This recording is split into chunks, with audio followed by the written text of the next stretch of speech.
Bagaimana pandangan para pakar hukum pidana, pakar hukum cyber law, dan juga sosiolog mengenai Undang-Undang ITE? Kemudian apakah ada pasal-pasal karet di dalamnya atau pasal-pasal multitafsir? Untuk mengungkapnya, tim kajian Undang-Undang ITE mengundang para pakar tersebut. Pakar hukum pidana dan cyber mengkritik sejumlah pasal karet di Undang-Undang ITE atau Undang-Undang Informasi dan Transaksi Elektronik. Itu terungkap melalui focus group discussion yang dilakukan tim kajian UU ITE dengan mengundang sejumlah pakar hukum pidana dan cyber law serta sosiolog pada Rabu 16 bulan 3 di Jakarta. Ketua tim kajian Undang-Undang ITE Sugeng Purnomo usai focus group discussion FGD menerangkan bahwa pakar hukum pidana dan cyber law serta sosiolog memberikan sejumlah masukan terhadap UU ITE. Mereka menyinggung terkait dengan urgensi dari pasal-pasal yang menurut para narasumber menjadi pasal yang multitafsir atau istilah lainnya pasal karet. Pada dasarnya, pasal-pasal yang dipersoalkan adalah pasal yang memang diatur di dalam KUHP atau tindak pidana di luar KUHP. Atau tindak pidana di luar KUHP, misalnya mulai dari pasal 27 ayat 1 sampai dengan ayat 4, kemudian pasal 28 dan pasal 29.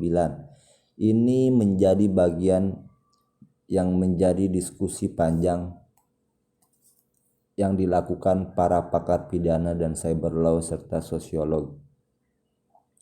Banyak usulan dari para narasumber yang ingin menarik untuk didiskusikan lebih lanjut. Misal ada saran agar pasal-pasal yang diatur dalam KUHP cukup ditarik dan dimasukkan di dalam UU ITE, kemudian diperberat ancaman pidananya.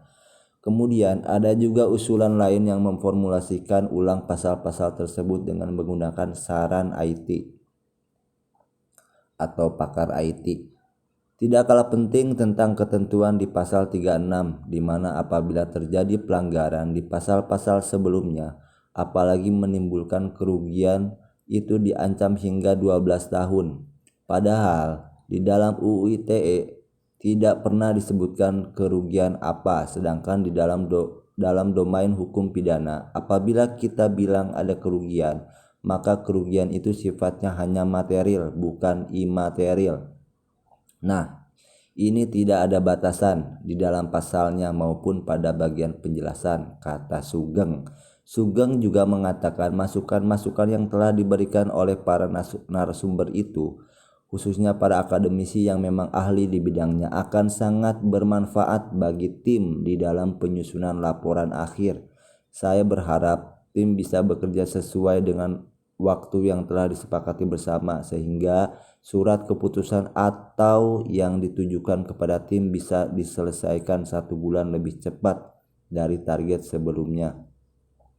Pada kesempatan itu, kata Sugeng, para pakar yang dimaksud adalah Markus Priyogunarto, pakar hukum pidana Universitas Gadjah Mada, Indrianto Seno Aji, pakar hukum pidana Universitas Krishna Dwi Payana, Edmond Makarim, dekan Fakultas Hukum Universitas Indonesia, Jamal Wiwoho, rektor UNS Universitas Negeri Semarang, Imam Prasojo, sosiolog Universitas Indonesia, Mudzakir, pakar hukum pidana Universitas Islam Indonesia, Sigit Suseno, pakar cyber crime Universitas Pajajaran, dan Tengku Nasrullah, pakar hukum pidana Universitas Indonesia.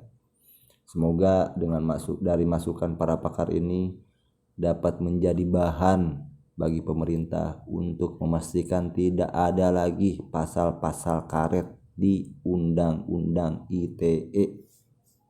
Terima kasih.